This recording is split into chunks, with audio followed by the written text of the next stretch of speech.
পালিয়ে ভারতে আশ্রয় নেওয়া বাংলাদেশের সাবেক প্রধানমন্ত্রী শেখ হাসিনার নানা বক্তব্য এবং সংখ্যালঘু নির্যাতন নিয়ে ভারতীয় গণমাধ্যম অতিরঞ্জিত খবরের কথা দেশটির হাইকমিশনার প্রণয় ভার্মার নজরে এনে তার প্রতিকার চেয়েছেন অন্তর্বর্তী সরকারের পররাষ্ট্র উপদেষ্টা তৌহিদ Hossain. We also conveyed our intention to engage with the new government to ensure that our partnership benefits the common people in both our countries.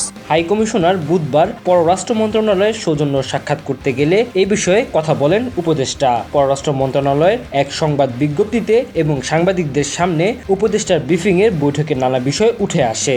পররাষ্ট্র উপদেষ্টা বলেন, ইন্ডিয়ান মিডিয়ার রোল নিয়ে আমি এটুকুই বলেছি যে আমি বলেছি যে এখানে কিছু ঘটনা ঘটেছে সেটা আমরাও এনকোয়ারি করতেছি, আমরা খবর দিয়েছি, আমরা এমনকি চিফ অ্যাডভাইজার ওই হিন্দু সম্প্রদায় এবং অন্যান্য সম্প্রদায়ের নেতাদের সাথে মিট করতেছে।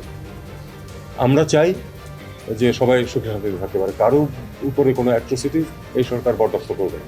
এবং যেটা হয়েছে প্রত্যেকটি কিন্তু একেবারে আমরা কমিটেড যে সেগুলি ইনভেস্টিগেট করে যাকে দোষী পাওয়া যাবে তাকে বিচারের আওতায় আনা হবে, এটুকু আমরা তাকেও বলেছি। এবং বলেছি যে আনফর্চুনেটলি ইন্ডিয়ান মিডিয়া এটাকে এক্সাজারেট করতেছে, একেবারে সরাসরি আমি এই কথা বলেছি, এক্সাজারেট করে এটা একটা খারাপ পরিবেশ সৃষ্টি করতেছে, এটা তাদের করা উচিত না। সাবেক প্রধানমন্ত্রী শেখ হাসিনার সাম্প্রতিক বিভিন্ন বিবৃতির বিষয়ে তৌহিদ হোসেন বলেন, ভারত থেকে আসা এই ধরনের বিবৃতি ভালো দ্বিপাক্ষিক সম্পর্ক গড়ার ক্ষেত্রে সহায়ক নয়।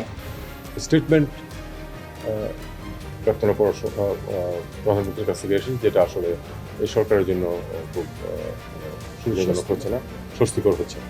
এটাই আমরা চাই যে তিনি ভারতে বসে যেন এটা না করেন। এ সময় সীমান্তে হত্যা বন্ধ, তিস্তার পানি বন্টন চুক্তি সম্পূর্ণ এবং নিত্যপণ্যের সরবরাহ নিশ্চিতের মতো প্রধান বিষয়গুলো বিশেষভাবে তুলে ধরেন পররাষ্ট্র উপদেষ্টা। সীমান্ত হত্যার ব্যাপারে আমি বলেছি যে এই একটি ইস্যু, উনি অবশ্য একটু ডিফেন্ড করার চেষ্টা করেছেন। আমি বলেছি এই একটি ইস্যু আমরা চাইলে, দুই পক্ষ যদি চাই, আমরা অবশ্যই বন্ধ করতে পারি। Tanzil Hasnat, NCTV, USA।